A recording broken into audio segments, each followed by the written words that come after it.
Réponse au reportage de Washington Post sur le Mali. Peuple d'Afrique, citoyens libres du monde entier, bienvenue sur ce numéro de votre chronique de culture générale et d'éveil de conscience, SOFA, le fauteuil de vérité. Pour ce numéro, nous allons apporter un démenti à un article du journal américain Washington Post qui a annoncé des allégations vis-à-vis de nos forces de défense et leurs alliés. Suivez mon explication.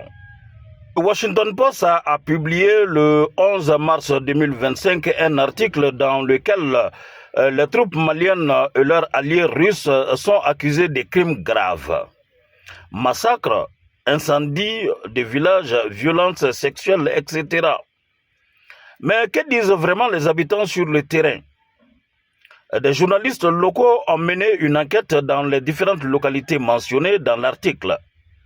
Et la réalité est bien différente.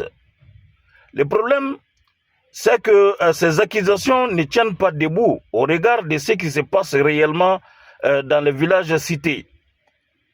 Des visites ont été effectuées à Gossi, à Tessit, à Indeliman et dans les périphéries de Gao. Des entretiens ont eu lieu avec des notables, des femmes et des jeunes.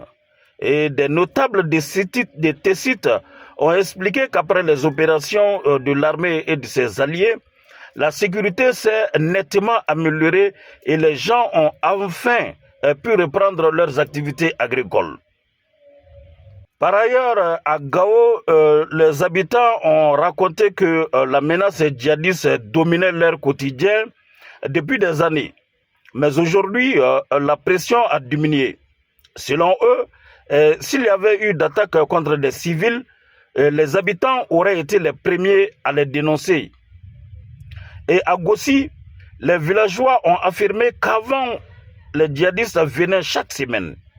Et ils volaient du bétail et enlevaient des jeunes hommes.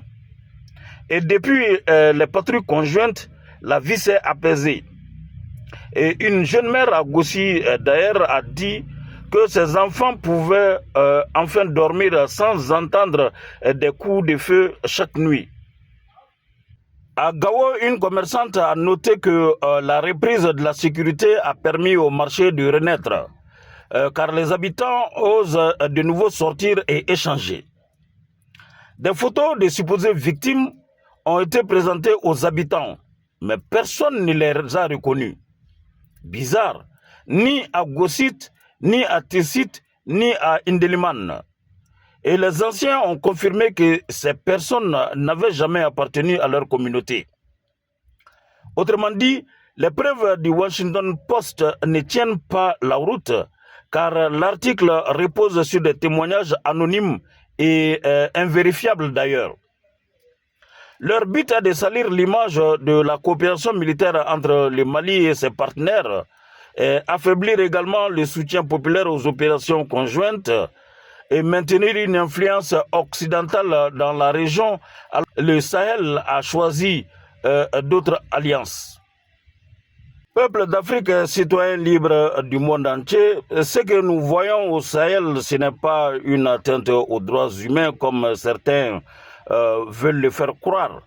Mais bien sûr, c'est un choix souverain des États africains pour retrouver la sécurité et la stabilité. Je vous remercie.